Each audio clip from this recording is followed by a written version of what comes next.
My precious brothers and sisters, let me wish you all a very, very happy New Year, and may the Lord bless you throughout this whole of New Year. ನನ್ನ ಅಮೂಲ್ಯವಾದ ಸಹೋದರ ಸಹೋದರಿಯರೇ, ನಿಮಗೆಲ್ಲರಿಗೂ ಹೊಸ ವರ್ಷದ ಶುಭಾಶಯಗಳು. ಈ ವರ್ಷವಿಡೀ ದೇವರು ನಿಮ್ಮನ್ನು ಹೇರಳವಾಗಿ ಆಶೀರ್ವದಿಸಲಿ. There are so many promises in the Word of God. ದೇವರ ವಾಕ್ಯದಲ್ಲಿ ಅನೇಕ ವಾಗ್ದಾನಗಳಿವೆ. I have chosen one beautiful promise from the Word of God today. ಒಂದು ಸುಂದರವಾದ ವಾಗ್ದಾನ ವಚನವನ್ನು ಈ ದಿನಕ್ಕಾಗಿ ನಾನು ಆರಿಸಿಕೊಂಡಿದ್ದೇನೆ. The Word of God says in Exodus 34 verse 10, ದೇವರ ವಾಕ್ಯವು ವಿಮೋಚನ ಕಾಂಡ 34:10 ವಚನದಲ್ಲಿ ಹೀಗೆ ಹೇಳುತ್ತದೆ, Behold, I make a covenant before all your people. I will do marvels such as have not been done in all the earth, nor in any nation. ಯೆಹೋವನು ಹೇಳಿದ್ದೇನೆಂದರೆ, ನಾನು ಒಂದು ನಿಬಂಧನೆಯನ್ನು ಸ್ಥಾಪಿಸುತ್ತೇನೆ. ಕೇಳು, ಲೋಕದಲ್ಲಿ ಎಲ್ಲಿಯೂ ಯಾವ ಜನಾಂಗದಲ್ಲಿ ಆದರೂ ನಡೆಯದಂತ ಮಹತ್ ಕಾರ್ಯಗಳನ್ನು ನಿನ್ನ ಜನರೆಲ್ಲರೂ ನೋಡುವಂತೆ ನಡೆಸುವೆನು. I am going to do an awesome thing this year. ನಿನಗೋಸ್ಕರ ಈ ವರ್ಷದಲ್ಲಿ ಮಹತ್ ಕಾರ್ಯಗಳನ್ನು ಮಾಡುವೆನು ಎಂದು ಹೇಳುತ್ತಾನೆ. Those days God made this covenant to his people of Israel. ಆ ದಿನಗಳಲ್ಲಿ ತನ್ನ ಜನರಾದ ಇಸ್ರಾಯೇಲರೊಂದಿಗೆ ಈ ನಿಬಂಧನೆಯನ್ನು ದೇವರು ಮಾಡಿಕೊಂಡನು. Today we are remembering the same covenant which he made those days, and we are going to enjoy the same covenant. ದೇವರು ಅಂದು ಮಾಡಿದ ನಿಬಂಧನೆಯನ್ನು ನೆನೆಸಿಕೊಳ್ಳುತ್ತಾ ನಮ್ಮ ಜೀವಿತದಲ್ಲಿ ಈ ನಿಬಂಧನೆಯನ್ನು ನಾವು ಅನುಭವಿಸಲಿದ್ದೇವೆ, ಆನಂದಿಸಲಿದ್ದೇವೆ. If you read 2 Corinthians chapter 1 verse 20, 2 ಕೊರಿಂಥ 1ನೇ ಅಧ್ಯಾಯ 20ನೇ ವಚನದಲ್ಲಿ ಬರೆದಿರುವಂತೆ, we can claim these promises for us also even now. ಇಂದು ಕೂಡ ಈ ವಾಗ್ದಾನಗಳನ್ನು ನಮ್ಮ ಜೀವಿತದಲ್ಲಿ ನಾವು ಪಡೆದುಕೊಳ್ಳಬಹುದು. Because the word of God says like this. ಯಾಕೆಂದರೆ ದೇವರ ವಾಕ್ಯವು ಹೀಗೆ ಹೇಳುತ್ತದೆ. 2 Corinthians chapter 1:20 says, 2 ಕೊರಿಂಥ 1ನೇ ಅಧ್ಯಾಯ 20ನೇ ವಚನ ಹೀಗೆ ಹೇಳುತ್ತದೆ, All God's promises are yea and amen in Christ Jesus. ದೇವರ ಎಲ್ಲಾ ವಾಗ್ದಾನಗಳು ಯೇಸುವಿನ ನಾಮದಲ್ಲಿ amen ಎಂದಾಗಿದೆ. To the glory of God through us. ದೇವರ ಪ್ರಭಾವವು ಪ್ರಕಾಶವಾಗುವುದಕ್ಕೋಸ್ಕರ ಆತನ ಮೂಲಕವಾಗಿ ನಾವು ಆಮೆನ್ ಎನ್ನುತ್ತೇವೆ. And Hebrews 10:23 says, all God's promises are made by the Lord, and he is faithful to fulfill them. ಇಬ್ರಿಯ 10:23ನೇ ವಚನ ಹೀಗೆ ಹೇಳುತ್ತದೆ, ವಾಗ್ದಾನಗಳನ್ನೆಲ್ಲ ದೇವರು ಮಾಡಿದನು, ವಾಗ್ದಾನ ಮಾಡಿದಾತನು ಪೂರೈಸಲು ನಂಬಿಗಸ್ತನು ಎಂದು. So my beloved brothers and sisters and my children, when you go through the Bible, you will be crossing through many promises. ನನ್ನ ಸಹೋದರ ಸಹೋದರಿಯರೇ ಮತ್ತು ಮಕ್ಕಳೇ, ನೀವು ಸತ್ಯವೇದ ಓದುವಾಗ ಅನೇಕ ವಾಗ್ದಾನ ವಚನಗಳನ್ನು ನೋಡುತ್ತೀರಿ. Try to keep them in your mind. ಅವೆಲ್ಲವನ್ನು ನೆನಪಿನಲ್ಲಿಡಿರಿ. At the right time, when you are in need, when you claim that promise, the Lord will answer your and also release you from all your agony. ನಿಮ್ಮ ಅಗತ್ಯವಿರುವ ಸಮಯದಲ್ಲಿ ಆ ವಾಗ್ದಾನಗಳನ್ನು ನೀವು ಹೇಳಿಕೊಳ್ಳುವುದಾದರೆ ಅದು ನಿಮಗೆ ಸಹಾಯಕವಾಗುತ್ತದೆ. ಆಗ ದೇವರು ನಿಮ್ಮನ್ನು ದುಃಖದಿಂದ ಬಿಡಿಸುವನು. According to that, the Lord made a promise to David. ಇದರ ಪ್ರಕಾರ ದೇವರು ದಾವೀದನೊಂದಿಗೆ ವಾಗ್ದಾನ ಮಾಡಿದನು. David was a man of God. ದಾವೀದನು ದೇವ ಮನುಷ್ಯನಾಗಿದ್ದನು. If you read 2 Samuel chapter 7 verses 27 and 28, 29, all these verses, ನೀವು 2ನೇ ಸಮುವೇಲ 7ನೇ ಅಧ್ಯಾಯ 27, 28 ಮತ್ತು 29ನೇ ವಚನಗಳನ್ನು ನೋಡುವುದಾದರೆ, what promise the Lord made to David? ದೇವರು ದಾವೀದನೊಂದಿಗೆ ಯಾವ ವಾಗ್ದಾನವನ್ನು ಮಾಡಿದನು? David, I will build you a house, and let the house of your servant be established before you. ದಾವೀದನೇ, ನಿನಗೋಸ್ಕರ ನಾನು ಮನೆಯನ್ನು ಕಟ್ಟುವೆನು, ನನ್ನ ಕಟಾಕ್ಷವು ಅದರ ಮೇಲೆ ಇರುವುದು ಮತ್ತು ನನ್ನ ವಾಗ್ದಾನವನ್ನು ನೆರವೇರಿಸುವೆನು. David says, O Lord God, you are God, and your words are true. You have promised this goodness to your servant. ಕರ್ತನೇ, ಯೆಹೋವನೇ, ಈ ಶ್ರೇಷ್ಠ ವಾಗ್ದಾನಗಳನ್ನು ಮಾಡಿದ ನೀನು ದೇವರಾಗಿರುತ್ತಿ. ನಿನ್ನ ವಾಕ್ಯವು ಸತ್ಯವಾದದ್ದು. ನಿನ್ನ ಆಶೀರ್ವಾದದಿಂದ ನಿನ್ನ ಸೇವಕರ ಮನೆಯಲ್ಲಿ ನಿತ್ಯ ಸೌಭಾಗ್ಯವಿರಲಿ. And also David prayed, now therefore let it please you to bless the house of your servant, that it may continue before you forever. ಮತ್ತು ದಾವೀದನು ಹೀಗೆ ಪ್ರಾರ್ಥಿಸಿದನು, ಕರ್ತನೇ, ಯೆಹೋವನೇ, ನಿನ್ನ ಆಶೀರ್ವಾದದಿಂದ ನಿನ್ನ ಸೇವಕನ ಮನೆಯಲ್ಲಿ ನಿತ್ಯ ಸೌಭಾಗ್ಯವಿರಲಿ. This was David's prayer. ಇದು ದಾವೀದನ ಪ್ರಾರ್ಥನೆಯಾಗಿತ್ತು. And he believed that prayer of David is answered. ಮತ್ತು ದಾವೀದನ ಪ್ರಾರ್ಥನೆಯು ಉತ್ತರಿಸಲ್ಪಟ್ಟಿತು. And he says, you are great, O Lord God. ಮತ್ತು ದಾವೀದನು ಹೀಗೆ ಹೇಳುತ್ತಾನೆ, ನೀನು ದೊಡ್ಡ ದೇವರು ಎಂದು. There is none like you. ನಿನಗೆ ಸಮಾನರು ಯಾರೂ ಇಲ್ಲ. Nor is there any God besides you. ನಿನ್ನನ್ನು ಬಿಟ್ಟರೆ ಬೇರೆ ಯಾವ ದೇವರೂ ಇಲ್ಲ. According to all that we have heard with our ears. ನಾವು ನಮ್ಮ ಕಿವಿಯಾರೆ ಕೇಳಿದ ಮತ್ತು ನೋಡಿದ ಪ್ರಕಾರ ನಿನ್ನ ಹಾಗೆ ಯಾವ ದೇವರೂ ಇಲ್ಲ. You will do great and awesome deeds for your land before your people. ದೇಶದಲ್ಲಿ ಅದ್ಭುತಗಳನ್ನು ಮಹತ್ಕಾರ್ಯಗಳನ್ನು ಮಾಡುವ ಮೂಲಕ ತನ್ನ ಜನರಿಗೆ ಆತನು ಪ್ರಕಟಪಡಿಸುವನು. Yes, my precious brothers and sisters and children, you are going to receive a miracle from the Lord God of David. ಹೌದು ನನ್ನ ಪ್ರಿಯ ಸಹೋದರ ಸಹೋದರಿಯರೇ, ಮಕ್ಕಳೇ, ದಾವೀದನ ಆ ದೇವರು ನಿಮ್ಮ ಜೀವಿತದಲ್ಲಿಯೂ ಅದ್ಭುತಗಳನ್ನು ಮಾಡುವನು. Firstly, let us meditate how he can be a miracle working God in your life. ನಮ್ಮ ಜೀವಿತದಲ್ಲಿ ದೇವರನ್ನು ಅದ್ಭುತ ನಡೆಸುವ ದೇವರನ್ನಾಗಿ ಸ್ವೀಕರಿಸುವುದು ಹೇಗೆ ಎಂಬುದಾಗಿ ಅಧ್ಯಯನ ಮಾಡುವ. There was a man called Manoah. ಮನೋಹ ಎಂಬ ಹೆಸರುಳ್ಳ ಒಬ್ಬ ವ್ಯಕ್ತಿ ಇದ್ದನು. He and his wife had no children. ಅವನಿಗೆ ಹಾಗೂ ಅವನ ಹೆಂಡತಿಗೆ ಮಕ್ಕಳಿರಲಿಲ್ಲ. But the Lord in his great mercy one day talked to his wife. ಕರುಣೆಯುಳ್ಳ ದೇವರು ಒಂದು ದಿನ ಅವನ ಪತ್ನಿಯೊಂದಿಗೆ ಮಾತನಾಡಿದನು. And promised her that he is going to bless her with a child. ಮತ್ತು ದೇವರು ವಾಗ್ದಾನ ಮಾಡಿದನು, ನೀನು ಗರ್ಭವತಿಯಾಗುವಿ, ಮಗನನ್ನು ಹೊಡೆಯುವಿ ಎಂದು. And gave her many instructions. ಯಾವ ರೀತಿಯಲ್ಲಿ ಅವನನ್ನು ಬೆಳೆಸಬೇಕು ಎಂಬುದಾಗಿ ಅನೇಕ ಸೂಚನೆಗಳನ್ನು ನೀಡಿದನು. When the son was born, no razor shall come upon his head. ಮಗು ಜನಿಸಿದ ತರುವಾಯ ಅವನ ತಲೆಯ ಮೇಲೆ ಕ್ಷೌರ ಕತ್ತಿಯನ್ನು ಹಾಕಬಾರದು. And the baby will be a special baby, a miraculous baby. ಆ ಮಗು ಒಂದು ಅದ್ಭುತವಾದ ಮಗುವಾಗಿರುವುದು.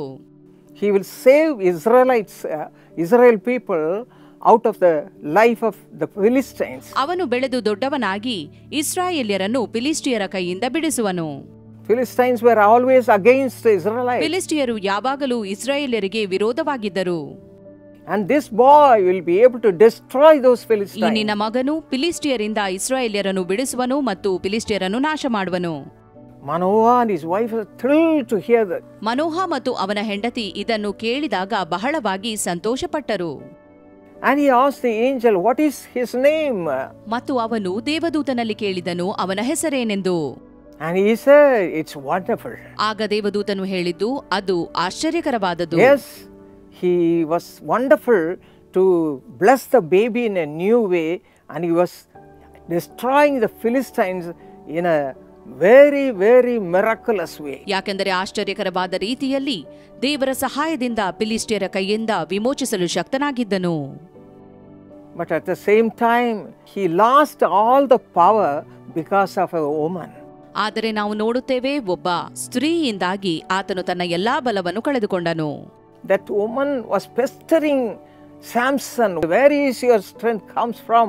All sorts of questions she was asking. ಆ ಸ್ತ್ರೀಯು ಸಂಸೋನನಲ್ಲಿ, ನಿನ್ನ ಈ ಮಹಾಶಕ್ತಿಯ ರಹಸ್ಯವೇನು, ನಿನಗೆ ಇಷ್ಟೊಂದು ಬಲ ಎಲ್ಲಿಂದ ಎಂಬುದಾಗಿ ಪ್ರಶ್ನಿಸುತ್ತಾ ಪೀಡಿಸುತ್ತಾ ಇದ್ದಳು. Because she was troubling him again and again, he was not able to control the truth, and he gave her all the truth what the Lord has done in his life. ಆಕೆ ಅವನನ್ನು ಹೆಚ್ಚಾಗಿ ಪೀಡಿಸಿದ್ದರಿಂದ ಆಕೆಯ ಈ ಪೀಡನೆಯನ್ನು ತಾಳಲಾಗದೆ ಎಲ್ಲಾ ಸತ್ಯವನ್ನು ಆಕೆಯ ಮುಂದೆ ಬಿಚ್ಚಿಟ್ಟನು. What has happened? ಆಗ ಏನಾಯಿತು? The enemies shaved off the head of Samson, and there no hair was there. ನಾವು ನೋಡುತ್ತೇವೆ, ಶತ್ರುಗಳು ಅವನ ತಲೆಯನ್ನೇ ಬೋಳಿಸಿ ಒಂದು ಕೂದಲು ಇಲ್ಲದಂತೆ ಮಾಡಿದರು. He lost all his strength. ಅವನು ತನ್ನ ಎಲ್ಲಾ ಸಾಮರ್ಥ್ಯವನ್ನು ಕಳೆದುಕೊಂಡನು. And moreover, the Philistine people blinded the eyes of Samson. ಮತ್ತು ಫಿಲಿಸ್ಟಿಯರು ಸಂಸೋನನನ್ನು ಕುರುಡನನ್ನಾಗಿ ಮಾಡಿದರು. And he was brought to a temple, that's a big building, and all the people, thousands of people, Philistines were sitting there to watch the fun the Samson was doing. ಒಂದು ದೊಡ್ಡದಾದ ಕಟ್ಟಡದಲ್ಲಿ ಅವನನ್ನು ಕಟ್ಟಿ ಹಾಕಿ ಫಿಲಿಸ್ಟಿಯರೆಲ್ಲರೂ ಕೂಡಿ ಅವನಿಗೆ ಹಾಸ್ಯ ಮಾಡಿದರು. Samson was a blind man. ಸಂಸೋನನು ಅಲ್ಲಿ ಕುರುಡನಾಗಿ ಕಟ್ಟಲ್ಪಟ್ಟದ್ದನ್ನು ನೋಡುತ್ತೇವೆ. But my friends, even at that time the Lord was gracious to him. ಆದರೆ ಸ್ನೇಹಿತರೆ, ಆ ಸಮಯದಲ್ಲಿಯೂ ದೇವರು ಕೃಪಾಪೂರ್ಣನಾಗಿದ್ದನು. He did an amazing thing. ಆತನು ಆಶ್ಚರ್ಯಕರವಾದದ್ದನ್ನು ಮಾಡಿದನು. An awesome thing. ಒಂದು ಅದ್ಭುತ ಕಾರ್ಯವನ್ನು ಮಾಡಿದನು. Samson asked the boy who was leading him, where are the two pillars which is upholding the whole building. ಅವನ ದಾರಿ ನಡೆಸುತ್ತಿದ್ದ ಹುಡುಗನಲ್ಲಿ ಅವನು ಕೇಳಿದನು, ಈ ಕಟ್ಟಡಕ್ಕೆ ಆಧಾರವಾಗಿರುವ 2 ಸ್ತಂಭಗಳು ಎಲ್ಲಿ ಎಂದು. He prayed a prayer to the Lord. ಮತ್ತು ಅವನು ದೇವರಲ್ಲಿ ಪ್ರಾರ್ಥಿಸಿದನು, Father, give me your grace. ತಂದೆಯೇ, ನಿನ್ನ ಕೃಪೆಯನ್ನು ನೀಡು. Forgive me. ನನ್ನನ್ನು ಕ್ಷಮಿಸು. Hear my cry. ನನ್ನ ಮೊರೆಯನ್ನು ಲಾಲಿಸು.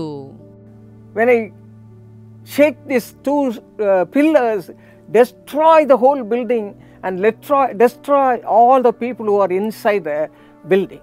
ನಾನು ಈ ಕಂಬವನ್ನು ಅಲುಗಾಡಿಸುವಾಗ ಇಡೀ ಕಟ್ಟಡವೇ ಬಿದ್ದು ಹೋಗಲಿ ಮತ್ತು ಫಿಲಿಷ್ಟಿಯರೆಲ್ಲರೂ ನಾಶವಾಗಲಿ ಎಂದು ಬೇಡಿದನು. When he pushed the 2 pillars, God helped him and the whole building was collapsed. ಅವನು 2 ಸ್ತಂಭಗಳನ್ನು ಒತ್ತಿ ಹಿಡಿದು ಬಲದಿಂದ ಬಾಗಿದಾಗ ಆ ಕಟ್ಟಡವು ಕುಸಿದು ಬಿದ್ದಿತು. All the Philistines who were inside were killed. ಆ ಕಟ್ಟಡದೊಳಗಿದ್ದ ಎಲ್ಲಾ ಫಿಲಿಷ್ಟಿಯರು ಸತ್ತು ಹೋದರು. Samson also was killed in that disaster. ಆ ನಾಶನದಲ್ಲಿ ಸಂಸೋನನು ಒಬ್ಬನಾಗಿದ್ದನು. Yes, my precious brothers and sisters. ಹೌದು, ನನ್ನ ಪ್ರೀತಿಯ ಸಹೋದರ ಸಹೋದರಿಯರೇ. Isaiah 54 verse 17 says, ಏಷಾಯ 54ನೇ ಅಧ್ಯಾಯ 17ನೇ ವಚನದಲ್ಲಿ ಹೀಗೆ ಬರೆದಿದೆ, No weapon formed against you shall prosper. ಇಲ್ಲಿ ವಾಕ್ಯ ಹೇಳುತ್ತದೆ, ನಿನ್ನನ್ನು ಎದುರಿಸಲು ಕಲ್ಪಿಸಿದ ಯಾವ ಆಯುಧವು ಜಯಿಸದು ಎಂಬುದಾಗಿ. Before you, so many people may be against you. ನಿಮ್ಮ ಎದುರಿನಲ್ಲಿ ಅನೇಕ ಜನರು ನಿಮಗೆ ವಿರುದ್ಧವಾಗಿ They may ಇರಬಹುದು. be planning many hard things, many things against you. ಅವರು ನಿಮಗೆ ವಿರುದ್ಧವಾಗಿ ಯೋಜನೆಯನ್ನು ಮಾಡುತ್ತಿರಬಹುದು. Claim this promise. ಈ ವಾಗ್ದಾನವನ್ನು ಹೇಳಿಕೊಳ್ಳಿರಿ. Isaiah 54:17 says, ಏಷಾಯ 54:17ನೇ ವಚನ ಹೀಗೆ ಹೇಳುತ್ತದೆ, No weapon formed against me shall prosper. ನನ್ನನ್ನು ಎದುರಿಸಲು ಕಲ್ಪಿಸಿದ ಯಾವುದೇ ಆಯುಧವು ಜಯಿಸದು ಎನ್ನಿರಿ. And also Luke 10:19 says, ಇದೇ ರೀತಿಯಲ್ಲಿ ಲೂಕ 10:19ನೇ ವಚನ ಹೀಗೆ ಹೇಳುತ್ತದೆ, The Lord Jesus says, Behold, I give you the authority to trample on serpents and scorpions and over all the power of the enemy, and nothing shall by any means hurt you. ಇಲ್ಲಿ ಯೇಸು ತಾನೇ ಹೇಳುತ್ತಾನೆ, ನಾನು ನಿಮಗೆ ಹಾವುಗಳನ್ನು, ಚೇಳುಗಳನ್ನು, ವೈರಿಯ ಸಮಸ್ತ ಬಲವನ್ನು ತುಳಿಯುವುದಕ್ಕೆ ನಿಮಗೆ ಅಧಿಕಾರ ಕೊಟ್ಟಿದ್ದೇನೆ ಎಂದು, ಮತ್ತು ಯಾವುದೂ ನಿಮಗೆ ಕೇಡನ್ನು ಮಾಡುವುದಿಲ್ಲ ಎಂದು. Mark 16:18 also says the same thing. ಮತ್ತು ಮಾರ್ಕ 16:18ನೇ ವಚನವೂ ಕೂಡ ಇದನ್ನೇ ಹೇಳುತ್ತದೆ. You may be facing many problems because of the enemies. ವೈರಿಗಳಿಂದಾಗಿ ನೀವು ಅನೇಕ ತೊಂದರೆಗಳನ್ನು ಎದುರಿಸುತ್ತಾ ಇರಬಹುದು. And nothing shall by any means hurt you. ದೇವರ ವಾಕ್ಯವು ನಿಮಗೆ ಹೇಳುತ್ತದೆ, ಆದರೆ ಯಾವುದೂ ನಿಮಗೆ ಹಾನಿ ಮಾಡದು. Keep this promise before you. ಈ ವಾಗ್ದಾನಗಳನ್ನು ನಿಮ್ಮ ಎದುರಿಗೆ ಇಟ್ಟುಕೊಳ್ಳಿರಿ. When you also have to go through many trials and temptation because of the enemies, remember this promise and claim that promise, and the Lord will do miracle in your own life. ನಿಮ್ಮ ಜೀವಿತದಲ್ಲಿಯೂ ಕೂಡ ವೈರಿಗಳಿಂದಾಗಿ ನೀವು ಕಷ್ಟ ಶೋಧನೆಗಳನ್ನು ಎದುರಿಸುವಾಗ ಈ ವಾಗ್ದಾನವನ್ನು ನೆನಪು ಮಾಡಿಕೊಳ್ಳಿರಿ. ದೇವರು ನಿಮಗೆ ಸಹಾಯ ಮಾಡುವನು. ಇದನ್ನು ನೀವು ಅನುಭವಿಸುವಿರಿ. And the whole of this year, every day you have a close communion with the Lord. ಈ ವರ್ಷವಿಡೀ ಪ್ರತಿ ದಿನವೂ ದೇವರಿಗೆ ಸಮೀಪಸ್ಥರಾಗಿರಿ. The Lord will be with you as a mighty and awesome one. ಮತ್ತು ದೇವರು ನಿಮ್ಮೊಂದಿಗೆ ಪ್ರಭಾವವಾಗಿಯೂ ಅದ್ಭುತವಾಗಿಯೂ ಇರುವನು. May the Lord help all of you, each one of you, throughout this whole year, and make you see awesome things through the power of God. ಈ ವರ್ಷ ಪೂರ್ತಿಯಾಗಿ ನೀವು ದೇವರ ಆಶೀರ್ವಾದಗಳನ್ನು ಅನುಭವಿಸುವಂತೆ ದೇವರು ಮಾಡಲಿ. ಆತನ ವಾಗ್ದಾನಗಳು ನಿಮ್ಮ ಜೀವಿತದಲ್ಲಿ ನೆರವೇರಲಿ. God bless you. ದೇವರು ನಿಮ್ಮನ್ನು ಆಶೀರ್ವದಿಸಲಿ.